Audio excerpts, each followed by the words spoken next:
Eu sou Valéria Rita Correia, cardiologista, e hoje a gente vai conversar sobre a doença de Chagas, que é uma das doenças negligenciáveis de grande importância no nosso meio.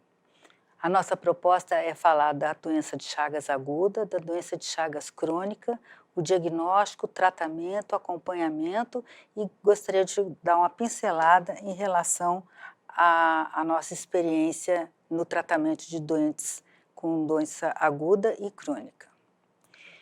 A doença de Chagas, ela é causada pelo Trypanosoma cruzi e ela foi descrita em 1909 pelo professor Carlos Chagas. Ela é considerada uma das principais doenças negligenciadas. Nós temos mais de 10 milhões de pessoas infectadas no mundo, no Brasil 1,9 a 4,6 milhões. 70 milhões de pessoas com risco de infecção. Em torno de 500 mil mortes por ano podem ser atribuídas à doença de Chagas. Só que essa conta não fecha muito, porque a notificação da doença de Chagas da forma crônica, ela é de notificação compulsória recente. Então, tem muitos pacientes que têm doença de Chagas e que a gente nem sabe ainda. Menos de 10% são diagnosticados e apenas 1% tratado. Né? Então, é uma doença silenciosa, 70% das pessoas que têm doença de Chagas não sabem que tem.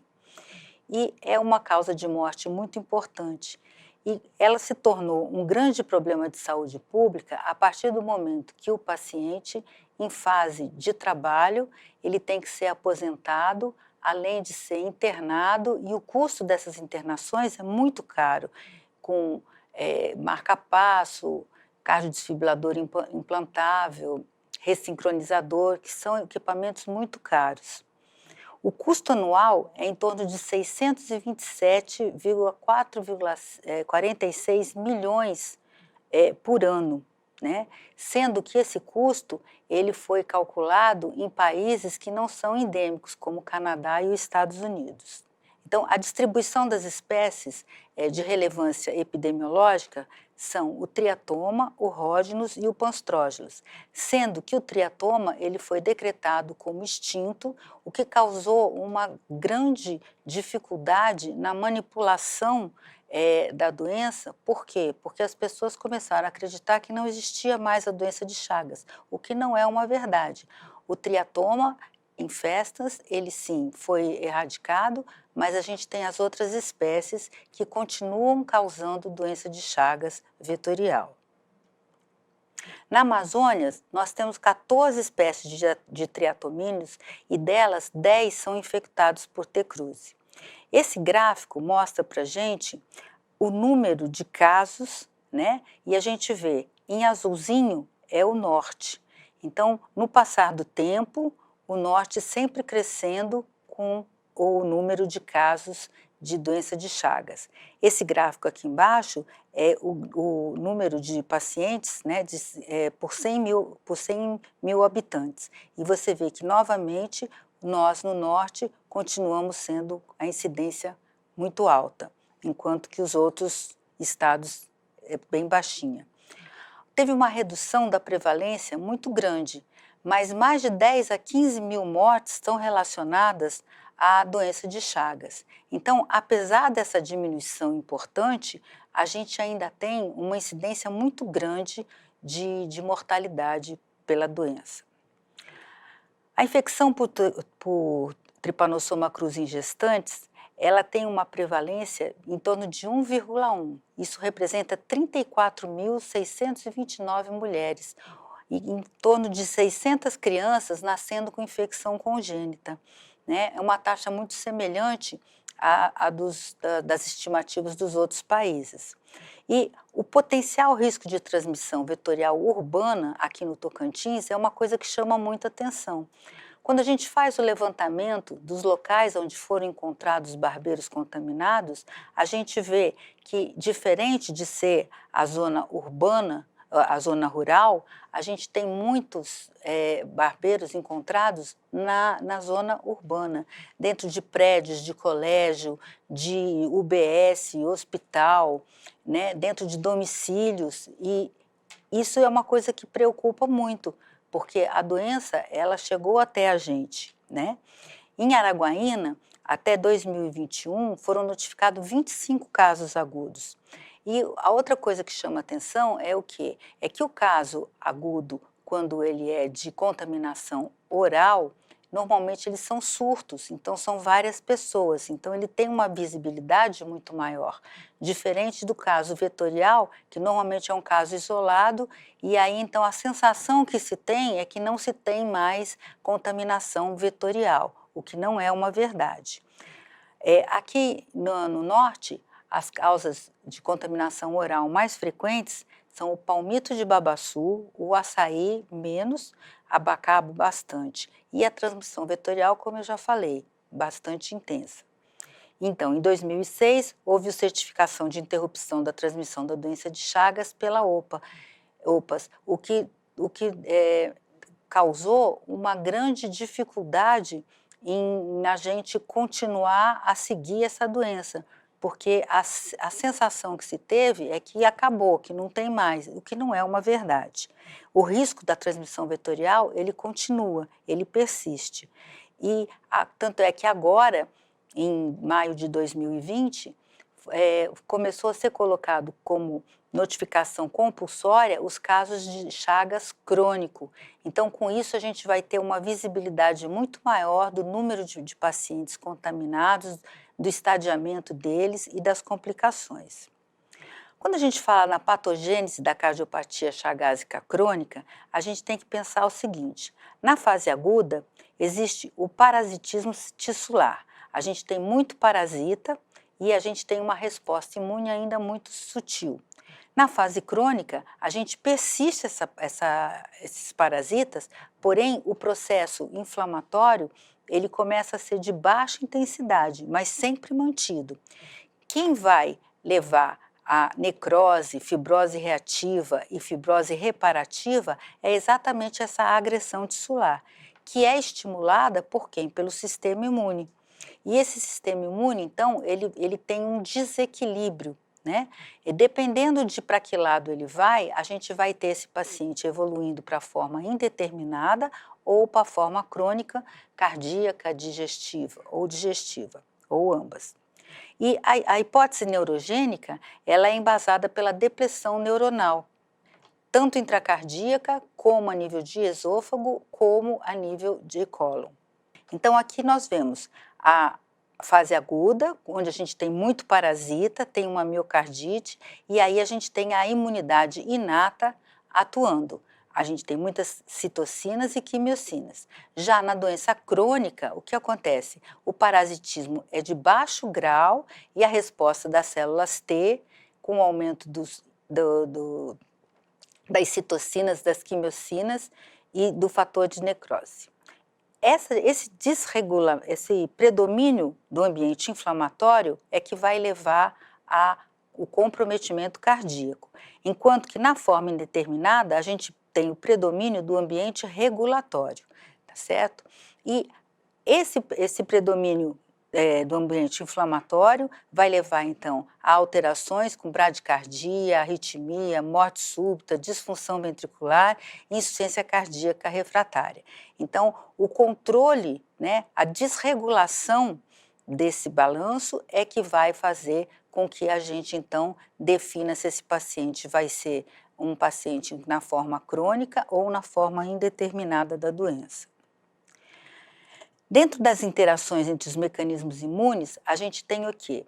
O estímulo inflamatório contínuo vai fazer uma resposta imune. Essa resposta imune, ela vai tanto alterar, vai levar à disfunção microvascular, levando à isquemia, tanto é que hoje na ressonância a gente vê várias áreas de fibrose, de realce tardio, onde não existe lesão na coronária, e sim disfunção microvascular.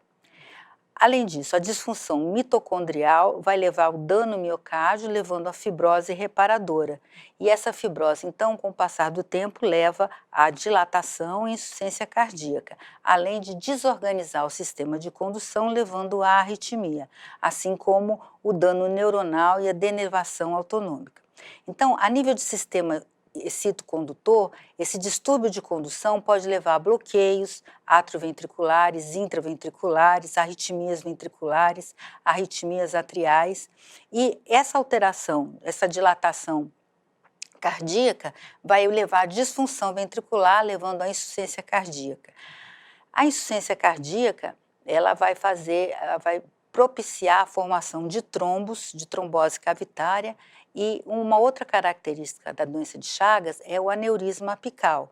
E o aneurisma apical também é uma ótima fonte para gerar um trombo, e com isso embolia, que pode ser cerebral, pulmonar, enfim, aí a gente vai ter vários. Aí a importância, quando a gente for falar da anticoagulação nesse nosso paciente. Na forma digestiva, assim como na cardíaca, a gente tem denervação. E aqui a gradual no sistema parasimpático, junto aos plexos nervosos mientérico e submucoso, levando então ao megacólon e megaesôfago. Quando a gente vai mencionar os mecanismos de transmissão, então a gente tem o mecanismo clássico, que é a transmissão vetorial, que é aquela que o barbeiro vem, pica a pessoa, e enquanto ele está picando, ele está fazendo os dejetos, a hora que ele pica, ele tem uma substância que é anestésica, e quando então passa esse efeito anestésico, coça, aí a pessoa coça, e essas fezes então vão entrar, e entrando então a gente tem a contaminação, certo? A outra forma é a via transplacentária, então é a mãe que tem doença de Chagas e ela vai passar então para o feto. Isso pode ocorrer no momento do parto ou pode ocorrer durante a gestação mesmo, tá certo? E aí é importante, na hora de você dar esse diagnóstico, então toda mãe chagásica, você tem que avaliar se o bebê tem ou não doença de Chagas. E quando você colher o sangue desse bebê ao nascer, ele vai ter uma sorologia positiva, por quê? Porque o sangue da mãe é que está no bebê ainda.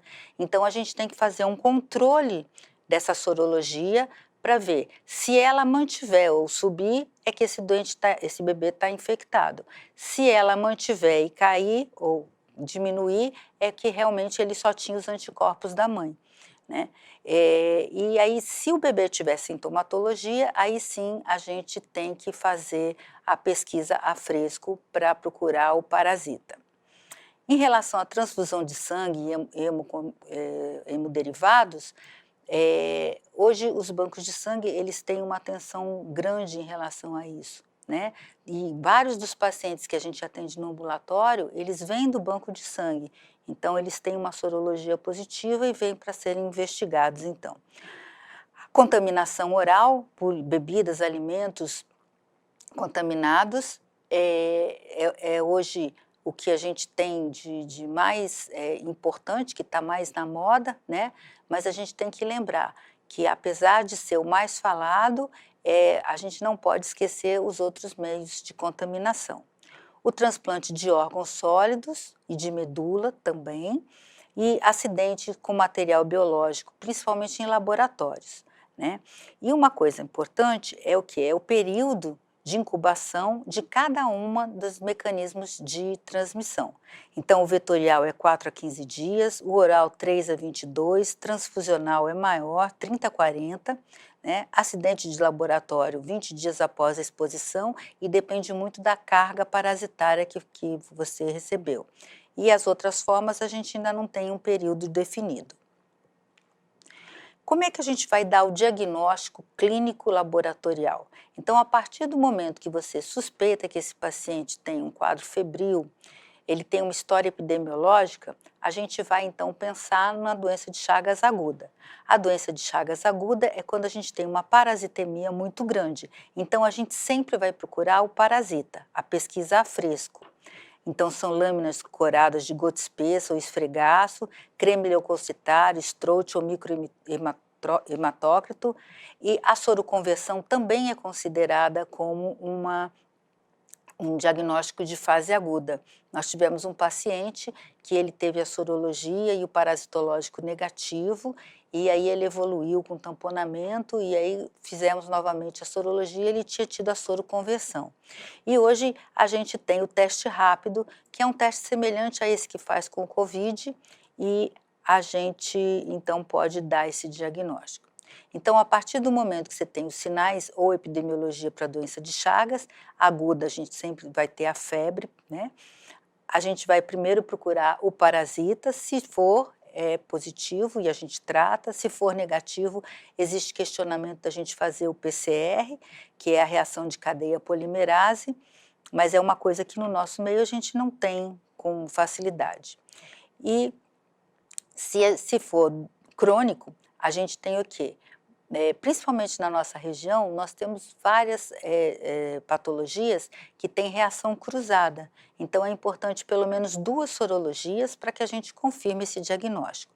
Dentro dessas sorologias, a gente tem os testes convencionais, que é a imunofluorescência, a hemaglutinação ou ELISA, e temos os testes não convencionais, que é a quimioluminescência magnética e a eletromioluminescência e os testes rápidos. Os testes rápidos, eles são semelhantes aqui ao teste do Covid.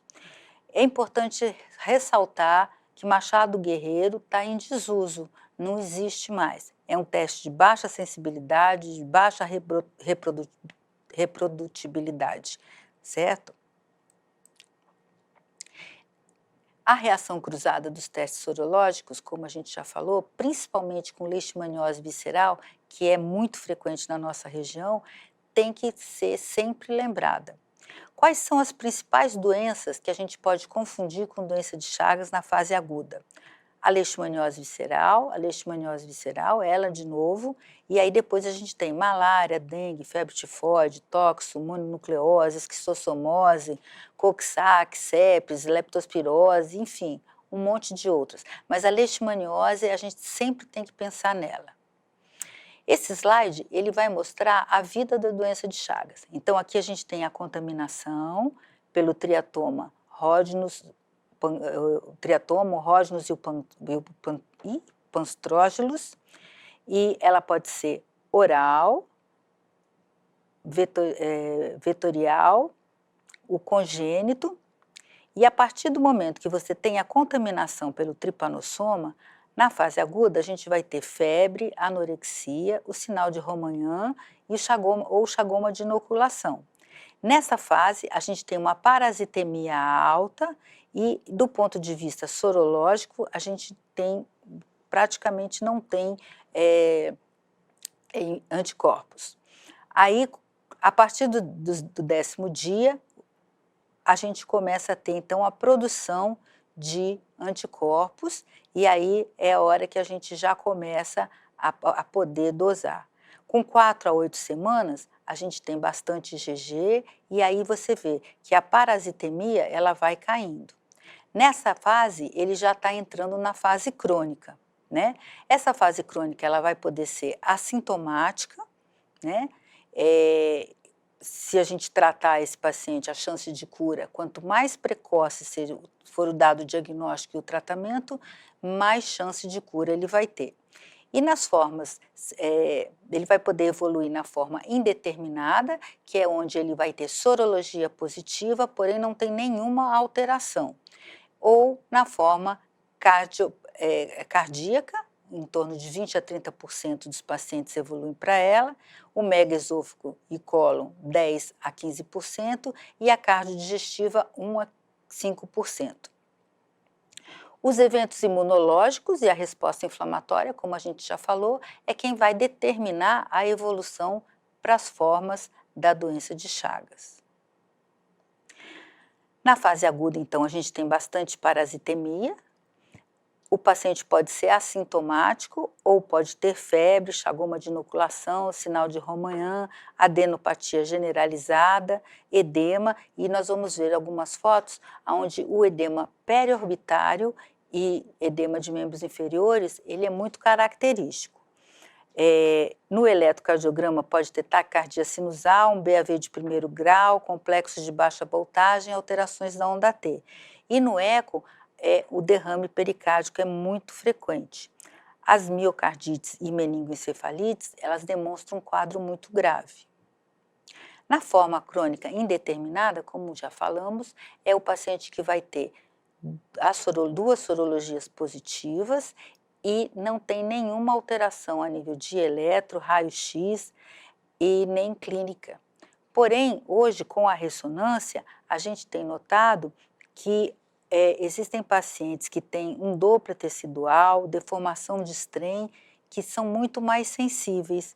E então a gente começa a perceber, foi daí que se começou a perceber que mesmo na fase crônica, onde a parasitemia é baixa, né, na fase indeterminada, a gente tem um processo inflamatório acontecendo. Daí a importância de fazer um tratamento desse paciente. Nós vamos falar sobre isso. Na fase crônica digestiva, a gente vai ter o megaesôfago, onde vamos cursar com disfagia, odinofagia, epigastralgia, regurgitação.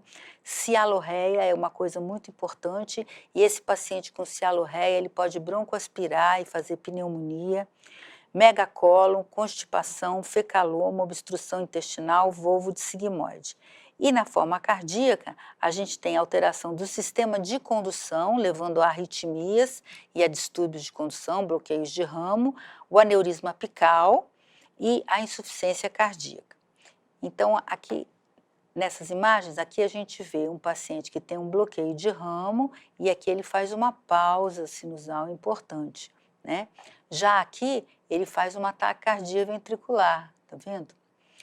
Aqui nessa imagem desse eco, nós vemos o aneurisma apical com um trombo. Aqui já é uma peça onde a gente vê o aneurisma, certo? Na radiografia, o coração com a silhueta aumentada. No eco, a gente vê o coração com os diâmetros aumentados e aqui a gente vê um aneurisma. E aqui a gente vê o megaesôfago, e nós vamos falar mais para frente sobre ele, e o megacólon. Então, na sequência para avaliação diagnóstica e prognóstica da doença de Chagas crônica, a gente tem o quê? Primeiro, os antecedentes epidemiológicos. É aquele paciente que morou em casa de pau a pique, que tem familiar, que tem doença de Chagas, que já teve contato com barbeiro. E aí, então, a gente vai fazer o rastreamento desse paciente. E esse rastreamento, a partir do momento que você tem esse quadro sugestivo, você vai pedir a sorologia, e nós precisamos de 2 sorologias positivas. A partir do momento que você tem a sorologia, então você já pode dizer que esse paciente tem doença de Chagas. E aí você vai fazer o rastreamento. Primeiro o eletrocardiograma, né? E ali você vai ver se ele tem algum distúrbio de condução, se ele tem sobrecarga de cavidade, qualquer alteração.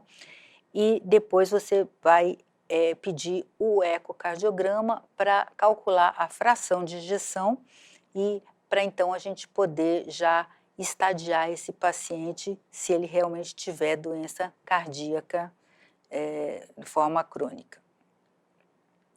Então, a partir dos antecedentes epidemiológicos, um quadro clínico sugestivo, a gente faz a sorologia, temos 2 sorologias positivas, aí o eletroconvencional.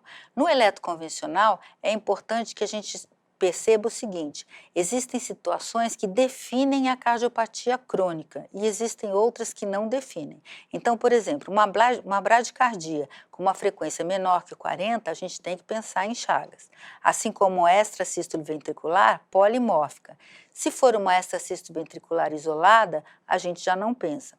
O bloqueio de ramo completo, sim, alteração primária da repolarização, os bloqueios atrioventriculares de 2º e 3º grau, o bloqueio de ramo esquerdo, áreas inativas, disfunção do nó sinusal, taque ventricular não sustentada ou sustentada, a fibrilação e o flutter atrial e a fibrilação ventricular. Já essas outras situações, elas não definem, elas são inespecíficas, como a bradicardia sinusal maior que 40, extrasístoles, bloqueio incompleto do ramo direito, bloqueio atrioventricular de 1º grau, bloqueio do ramo esquerdo de 1º grau, desvio do eixo, arritmia sinusal, taque sinusal, bloqueio divisional antero-superior, QRS com baixa voltagem e marcapasso atrial migratório. A partir do momento, então, que a gente viu os antecedentes, pediu a sorologia, pediu o eletro e está alterado, aí a gente vai pedir o raio-x de tórax para a gente ver se esse paciente tem uma área cardíaca aumentada, o ecodoppler para a gente calcular a fração de ejeção dele, e o Holter de 24 horas para a gente ver se ele tem arritmia. A definição do estágio da cardiomiopatia, baseada na fração de ejeção, ela mudou. Antes a gente tinha fração de ejeção reduzida e preservada. Hoje a gente vai ter a função ventricular normal quando ela for 1 hora igual a 55. É levemente reduzida quando ela estiver de 41% a 54%. Reduzida quando ela tiver menor do que 40%. E a insuficiência cardíaca com fração de ejeção melhorada é quando ela previamente ela era menor do que 40% e após a medicação você teve um aumento de pelo menos 10% do valor da fração de ejeção.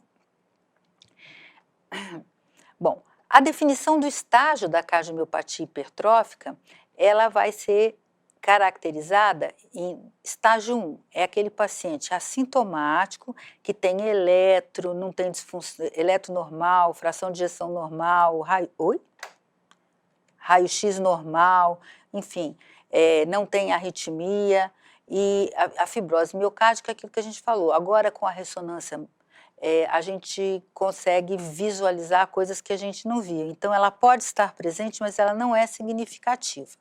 No estágio B1, a gente tem um paciente que também não tem sintomas de insuficiência cardíaca, o eletro dele pode estar alterado, né? A fração de ejeção dele é normal e o resto a gente pode ter arritmias ventriculares presentes, mas elas também não são importantes.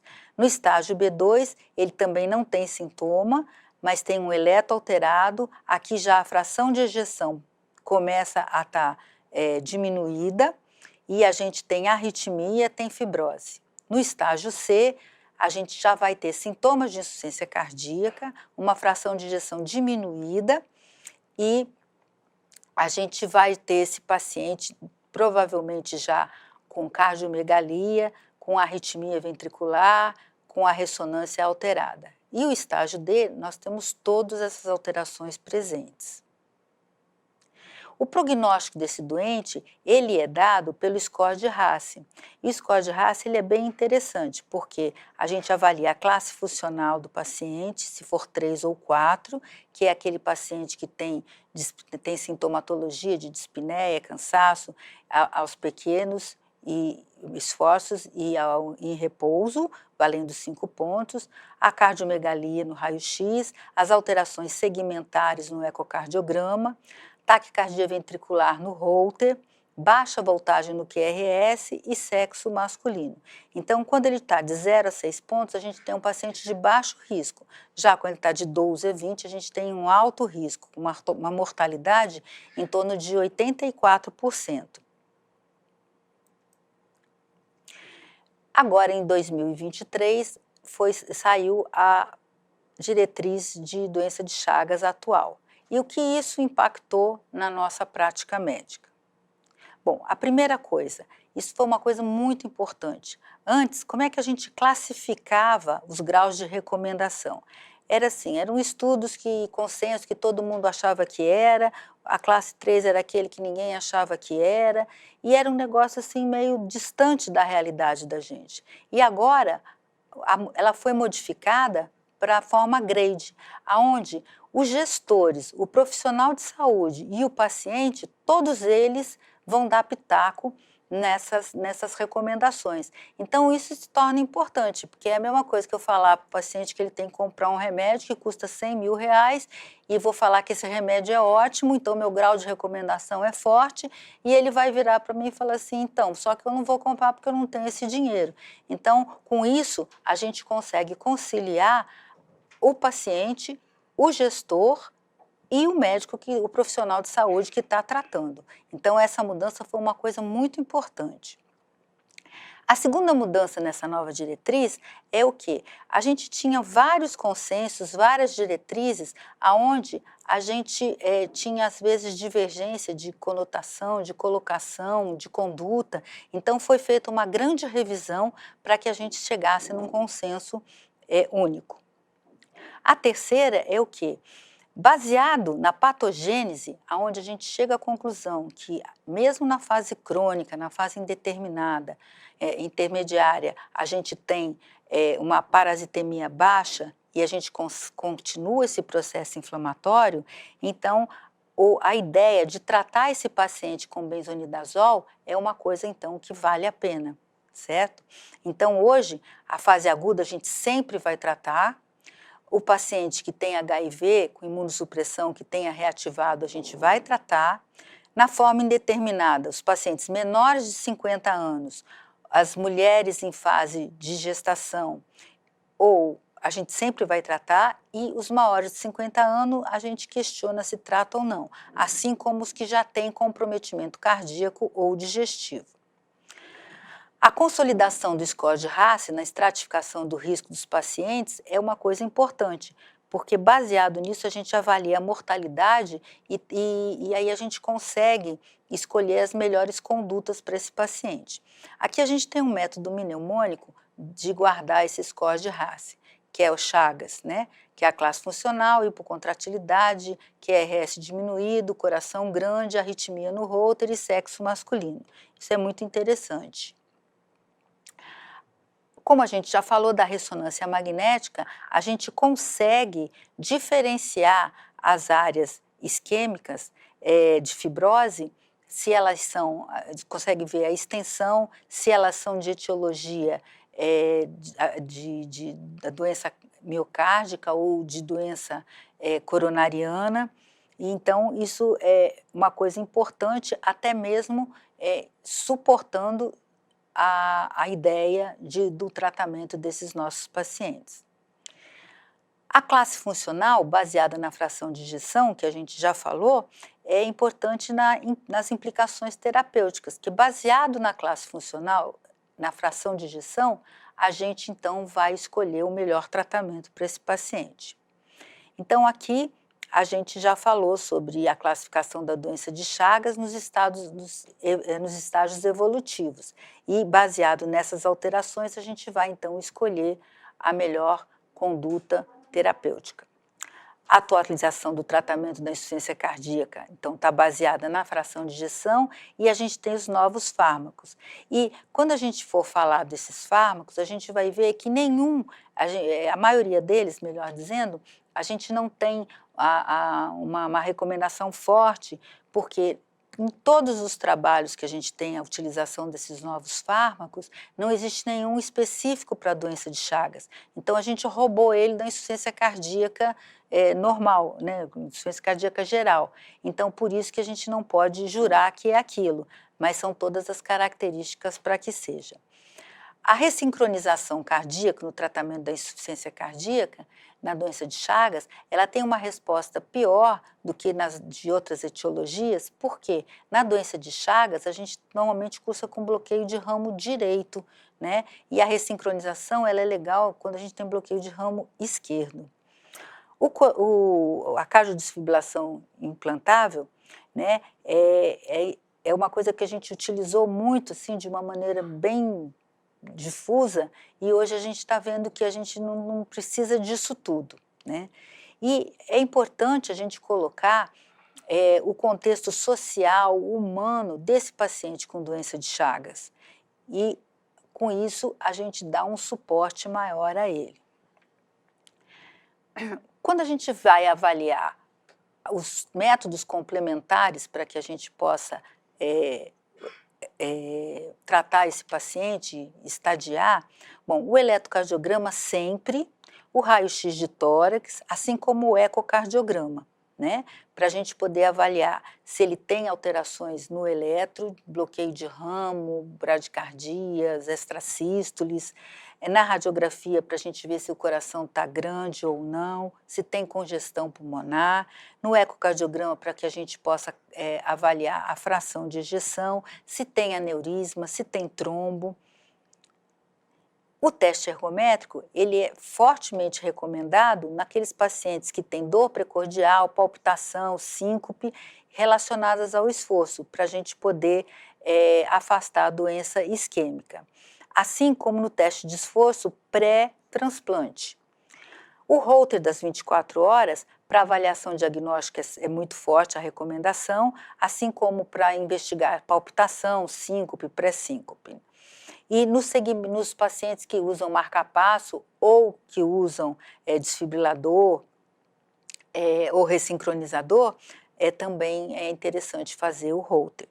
O estudo eletrofisiológico intracardíaco para avaliar a síncope na suspeita de brádie ou taquiarritmia, quando os outros exames complementares não foram conclusivos. Dentro da medicina nuclear, a gente tem a avaliação de função ventricular, de defeitos de contratilidade, mas isso tudo são recomendações ponderadas. A perfusão miocárdica, a inervação simpática. A única recomendação forte que a gente vai ter é em relação ao cateterismo na investigação da anatomia coronariana, se a gente estiver suspeitando de doença obstrutiva. A ressonância magnética, como a gente já falou, ela tem hoje um papel importante para a gente avaliar a etiologia de fibrose miocárdica, se temos trombos, alterações segmentares globais, se elas estariam relacionadas à doença arterial coronariana ou não, né? A tomografia computadorizada sempre para a gente poder, das coronárias, né? Para a gente poder avaliar a anatomia das coronárias. Em relação ao tratamento, hoje a gente tem que pensar o seguinte: criança com infecção aguda, sempre. Criança com infecção congênita, sempre. Lembrando sempre que a mãe que está infectada vai passar os anticorpos para o sangue do bebê. Então, a gente tem que ter a curva desses anticorpos para poder dizer que esse bebê é contaminado, está doente, não está só com o anticorpo da mãe. Adolescente, jovem, sempre. Mulher em idade fértil, sempre.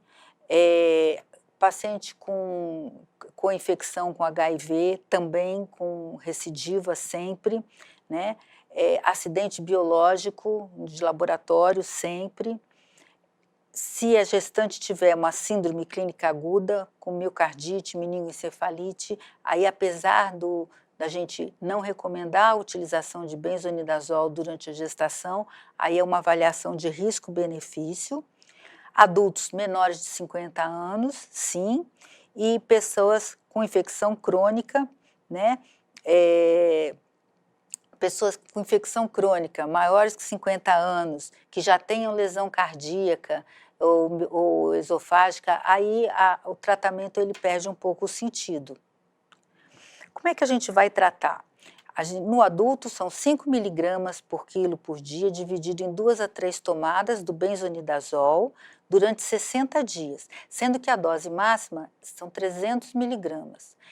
Se, por exemplo, o paciente for gordinho e precisar de mais do que isso, você aumenta o número de dias, mas nunca passa dos 300 miligramas. E na criança, 5 a 10 miligramas por quilo, dividido em 2 tomadas. O nifurtimoz, ele tem a dosagem de 10 miligramas por quilo por dia, dividido em 3 tomadas, também 60 dias. Os efeitos adversos do benzonidazol, a gente tem as dermopatias, que são muito importantes. O paciente tem um prurido intenso, exantema, e aí a gente tenta utilizar tratamento tópico, antihistamínico, e aí se não melhorar a gente é obrigado a suspender. A polineuropatia, né, principalmente no final do tratamento. A algesia, que o paciente começa a não sentir gosto de mais nada, e essa indicação é de interromper o tratamento, assim como na polineuropatia. E a depressão de medula, então o paciente começa a ter uma leucopenia, também a gente interrompe o tratamento. Quando nós vamos tratar o paciente com insuficiência cardíaca chagásica, ele é um paciente difícil porque normalmente ele tem hipotensão, bradicardia, bloqueio, comprometimento do VD, arritmia ventricular, fenômeno tromboembólico, é pobre e os trials de tratamento de insuficiência cardíaca, eles não contemplam a doença de Chagas, para que a gente tenha uma base, um suporte em relação a esse tratamento. Então, nós temos que trabalhar a disfunção ventricular, a arritmia, a insuficiência cardíaca refratária. E nós temos todas essas drogas, né, que vão nos ajudar. Então, vamos falar um pouquinho sobre elas.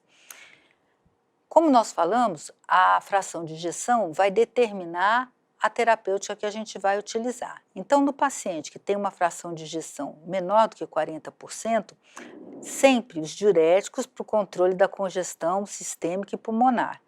IECA, beta-bloqueador e espironolactona, para a gente tentar atuar no remodelamento desse paciente.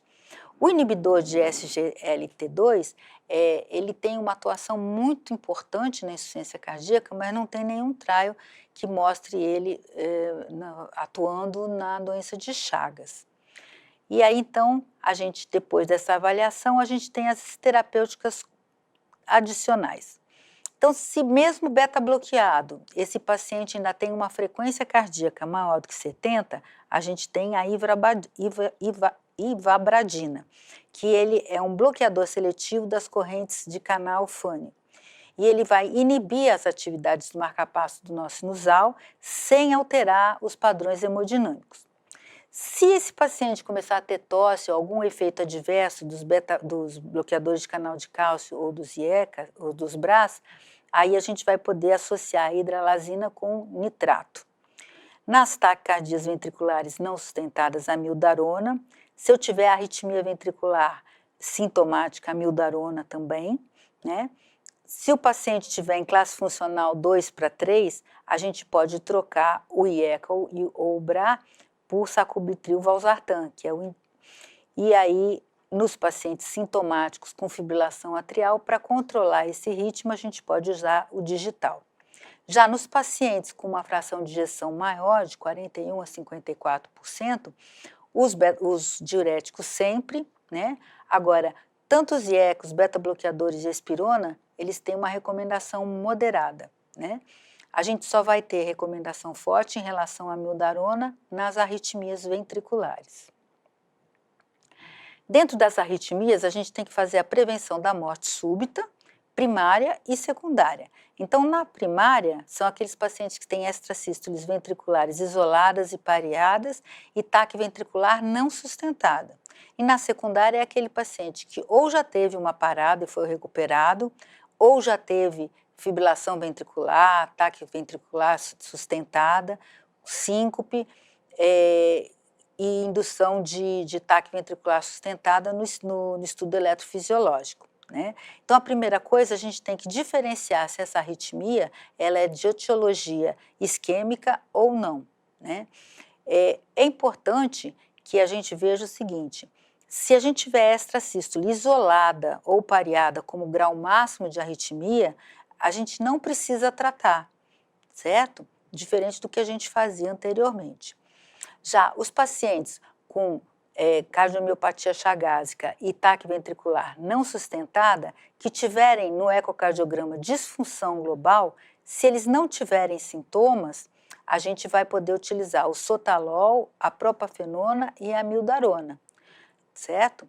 E se eles tiverem sintomas, o beta-bloqueador, o sotalol ou a propafenona. E se tiver refratariedade, a amildarona. Em relação ao implante de CDI, a gente vê que não precisamos extrapolar as recomendações das outras diretrizes para a cardiomiopatia chagásica, né? A gente vê que a resposta desse paciente com CDI é menor do que nas outras cardiopatias. O algoritmo para o paciente que tem taque ventricular sustentada como prevenção secundária. Então, se ele foi recuperado de uma parada, de um ataque ventricular, de uma fibrilação, é o CDI. Se não, ele tem sintomatologia, ele tem taquicardia no eletro, se ele tiver uma fração de ejeção menor do que 40, aí assim a gente tem indicação de CDI ou e conforme for, ablação por catéter. Já se ele não tiver uma fração de ejeção menor do que 40, a gente então tenta primeiro a mildarona, depois o CDI e por último a ablação por catéter. Então, em relação à ressincronização ventricular, se eu tiver um paciente muito sintomático e ele tem que ter BRE, como na doença de Chagas a gente tem frequentemente BRD, não BRA, a gente tem, então, uma resposta inferior. A gente viu que esse paciente ele pode formar trombo com muita facilidade, por conta da lesão endocárdica, hipercoagulabilidade, redução da fibrinólise, atividade inflamatória, o aneurisma apical que ele tem, a arritmia, a fibrilação atrial, a hipocontratilidade, a estase sanguínea. Então, em torno de 30% a 80% desses pacientes pode desenvolver trombo intracavitário apical ou mural, né? Então, aqui a gente vê um trombo, né? Aqui. E quando é que a gente vai investigar AVE isquêmico nesse paciente? Sempre vamos confirmar qualquer evento neurológico com a tomografia cerebral, certo? E aí a gente sempre vai ter essa sorologia para dizer que é de etiologia chagásica, né? Para a gente avaliar o acometimento cardíaco, se tem trombo, se não tem, o ecocardiograma transtorácico é importante, né? No diagnóstico diferencial de etiologia arteriotrombótica em pacientes com risco cardiovascular, o Doppler das carótidas é significativo e o coagulograma, o tempo de protrombina com a dosagem do INR, para que a gente então possa avaliar esse paciente e até iniciar a anticoagulação. O tratamento e prevenção dos fenômenos cardioembólicos, você vê que todas são grau de recomendação forte, né? Então, o primeiro, aquele paciente que tem um AVC isquêmico, né, embólico, a gente tem que pensar em trombólise, só que o delta T da trombólise é muito curto, né? Então, até a gente fazer essa tomografia e tudo mais, a gente pode perder esse delta T. A anticoagulação oral, se esse paciente tiver fibrilação atrial com Chades-Vasque maior que 2 na mulher e maior que 1 no homem, trombo, AVE isquêmico prévio, também é de forte recomendação. Fonte emboligênica, então é o ecotranstorácico, o Holter, e nos pacientes que usam marca-passo ou CDI, interrogaram no Holter os eventos, né? E a redução do risco de fibrilação atrial, independente da predisposição intrínseca desse paciente. Então, a gente tem que mudar estilo de vida, alimentação, peso, dislipidemia, ou seja, todos os fatores de risco que a gente tem. Dentro da indicação do anticoagulante, a gente tem a fibrilação atrial com Chades-Vasque maior ou igual a 2, né? Então, lembrando o Chades-Vasque, é a insuficiência cardíaca, contando um ponto, hipertensão também, a idade maior que 75, 2, diabetes 1, AIT ou AVC prévio 2, doença vascular prévia 1, idade de 65 a 74 anos 1 e sexo feminino 1. E o fenômeno tromboembólico prévio é uma indicação, o trombo cavitário, aneurisma apical ou disfunção ventricular, o score de PEC, que é um score de modelo preditivo de acidente vascular encefálico, onde a gente avalia disfunção diastólica, aneurisma apical e a idade maior do que 40 anos e as alterações na repolarização ventricular. E a miocardiopatia chagásica com uma fração de ejeção menor do que 40. O anticoagulante ideal para os pacientes chagásicos é a varfarina, porque ela é de fácil acesso, fácil custo, o controle pelo INR é tranquilo e a reversão é rápida, né? Nos exames complementares, a gente tem o eletrocardiograma, onde o bloqueio de ramo direito, onde a gente vê a morfologia de RS e R' em V1, e o bloqueio divisional anterior-superior, onde a gente tem um QRS negativo em D2, em D3, em AVF e onda S em V5 e V6.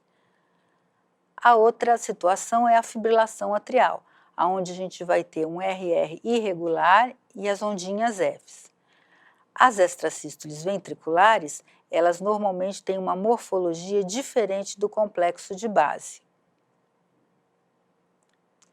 Dentro dos bloqueios, a gente tem o bloqueio atrioventricular de primeiro grau, onde nós temos um PR prolongado, o bloqueio atrioventricular de segundo grau, aonde a gente vai ter um PR que vai aumentando, aumentando, até a hora que ele bloqueia. O PR cresce, cresce, bloqueia. No bloqueio atrioventricular de segundo grau MOBITS 2, ele conduz um QRS, a onda P não conduz o outro. Uma conduz, a outra não conduz. Uma conduz, a outra não conduz. E no BAVT, a gente tem as ondas P's, independente do QRS, elas não têm nenhuma correlação. O Holter vai avaliar as arritmias, então taques ventriculares, fibrilação ventricular.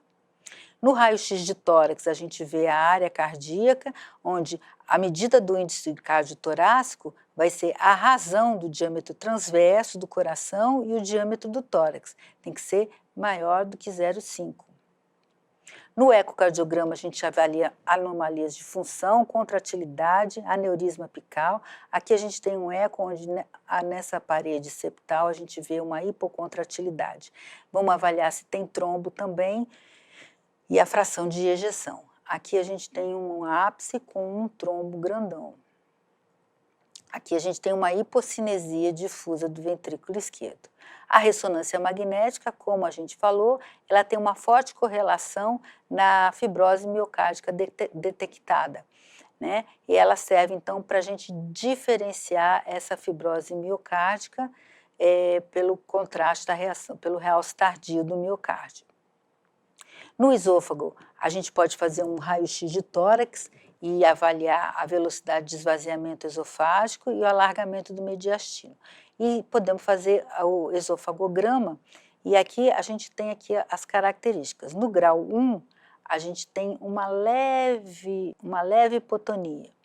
No grau 2, a gente já tem alteração do calibre e tem alteração em coordenação da peristalse.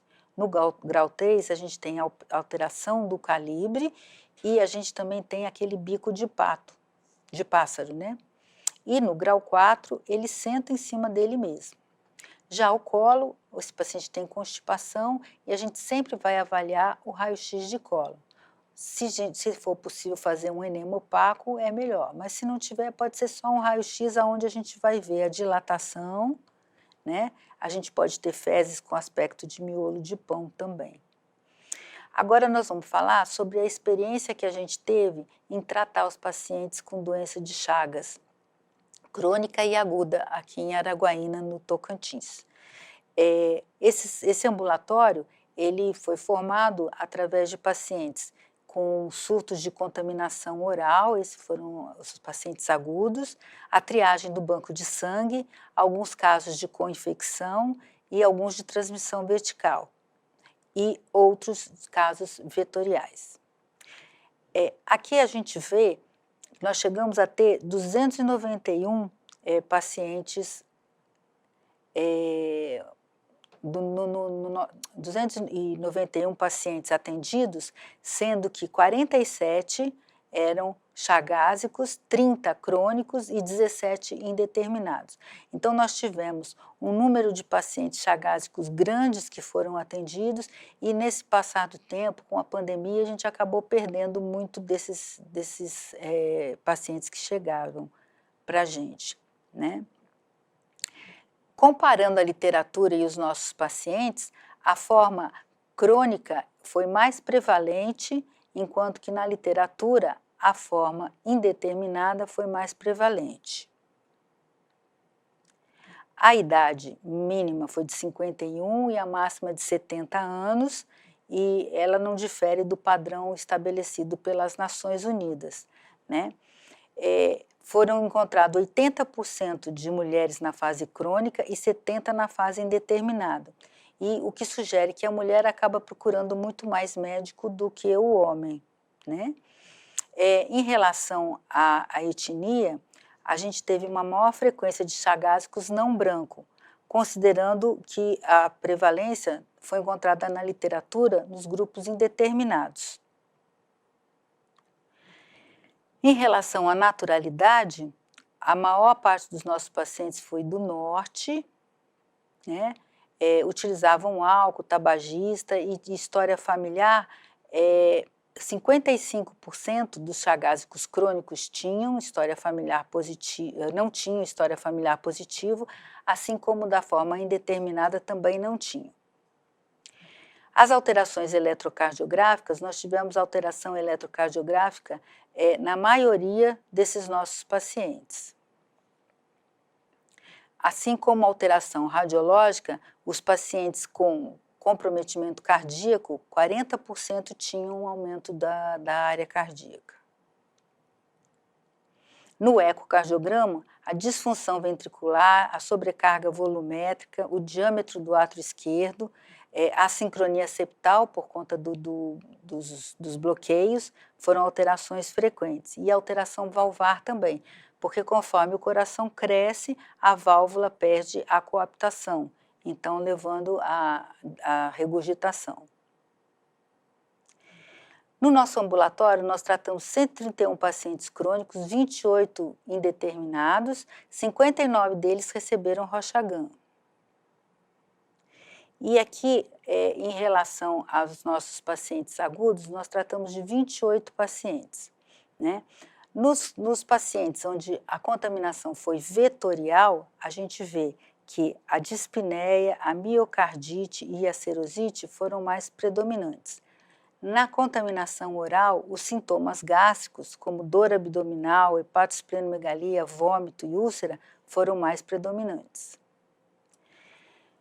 De 2008 a 2015, nós tivemos 28 casos, sendo alguns vetoriais, né, outros por contaminação por palmito de babaçu, açaí e bacaba. Em Augustinópolis, um jovem de 23 anos, internado com febre 13 dias, você vê que ele tinha febre, cefaleia, mialgia, palidez, edema de membro inferior, edema de face, hepatosplenocerosite. Tinha gota espessa positiva, hemaglutinação e um IF de 1/80.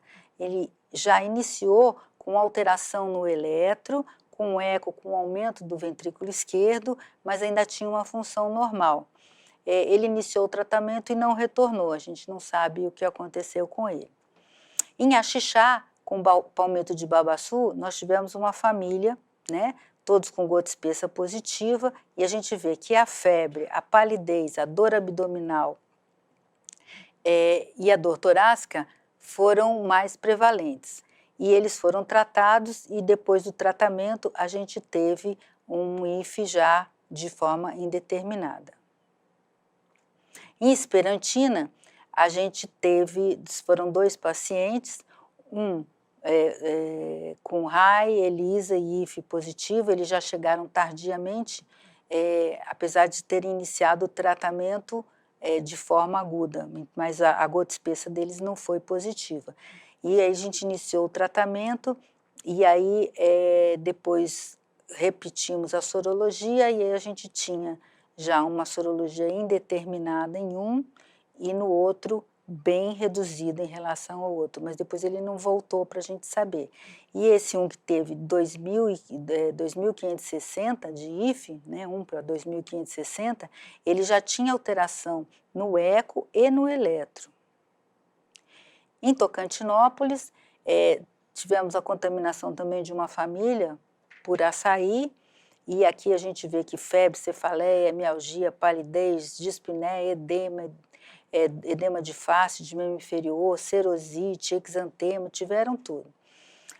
Um deles evoluiu para óbito, a senhorinha teve uma plaquetopenia e uma leucopenia que a gente teve que suspender a medicação, e um teve hemorragia digestiva, prurido e alteração enzimática. Em Ananás, 11 pessoas com bacaba, e a gente vê que a febre, edema de membro inferior e de face, hepatosplenomegalia e exantema foram as manifestações mais importantes. Em Vanderlândia, foram 2 casos, febre, mialgia, hepatospleno e pericardite. Em Ananás, a gente vê o seguinte, que a febre, o edema de face e edema de hepatosplenomegalia foram importantes. Então, nesses pacientes todos, a gente tinha uma sorologia, fizemos o tratamento, e aí depois a gente vê o seguinte, que a maioria deles já tinha uma sorologia de forma indeterminada, 1 para 40, né? Uma dessas pacientes, essa aqui, ela ficou grávida no final do tratamento com o benzonidazol e o bebê nasceu bem, graças a Deus, porque o benzonidazol tem um fator teratogênico e com sorologia negativa. Essa daqui foi o primeiro tripanossoma, e você vê o seguinte, o edema que a gente tem é um edema muito característico, né? É o edema periorbitário, edema de membro inferior, hepatosplenomegalia. Em Ananás, nós tivemos outro surto com Bacaba, onde a gente utilizou o Rochagan nos pacientes. Em Axixá, você vê que depois do tratamento, as sorologias diminuíram bastante e algumas chegaram a ficar da forma inconclusiva, né? Onde temos febre, cefaleia, edema de membro inferior, edema de face e hepatosplenomegalia. E uma dessas meninas, essa daqui, ela estava gestante quando ela foi contaminada, e o neném também nasceu com sorologia negativa e se foi repetida depois de 6 meses, manteve negativa. E na Filadélfia, essa aqui foi uma contaminação vetorial, a paciente está aqui está a lesão da perna, o edema do olhinho, o edema de membro inferior, hepatosplenomegalia e aqui a lâmina dela. O eletro com baixa voltagem e os sintomas, então, nesses nossos pacientes com doença de Chagas aguda, né? A febre, a cefaleia, a mialgia, edema de face de membros inferiores e o eritema foram os mais frequentes. Dispneia, miocardite e acerosite. E do ponto de vista gastrointestinal, tivemos a dor abdominal e hepatosplenomegalia como principais sintomas. Esse aqui foi um outro caso que foi até publicado no congresso.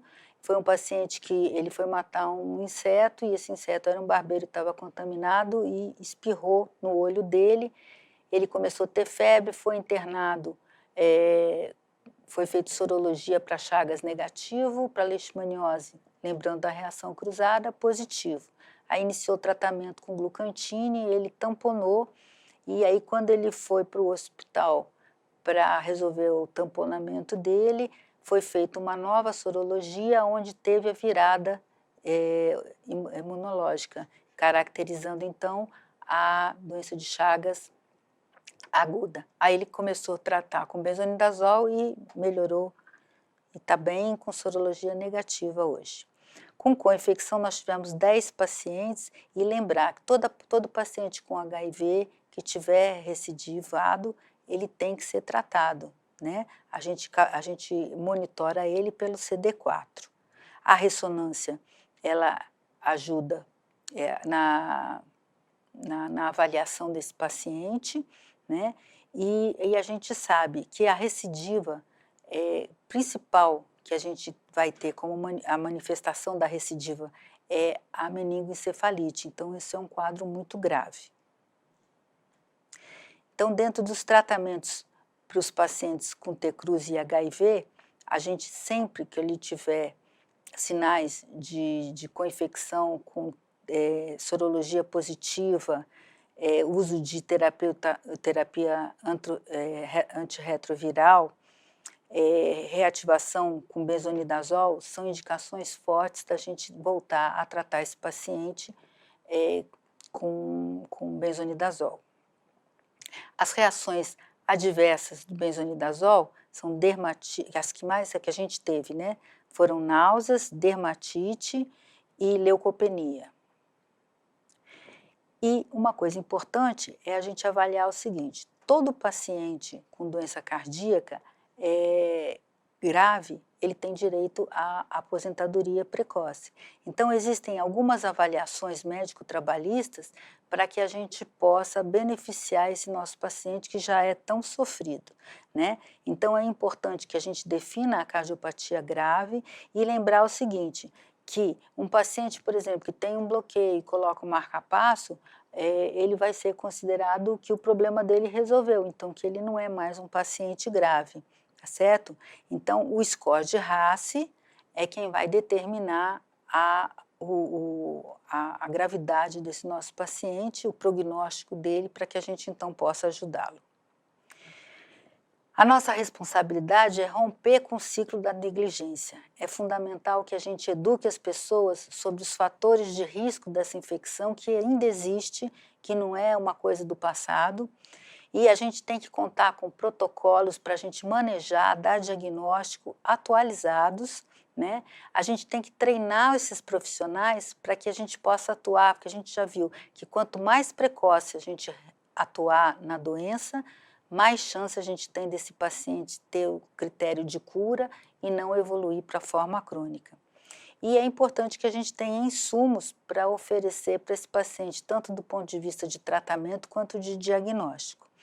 Então, vamos notificar a existência desse barbeiro, vamos colocar o serviço social para que a gente junto possa fazer um trabalho melhor, investigar, controlar, dar assistência para esse paciente e para as famílias que também estão expostas a esse risco. A gente precisa acabar com essa doença. A gente tem que cuidar dessa gente. Era isso. Obrigada.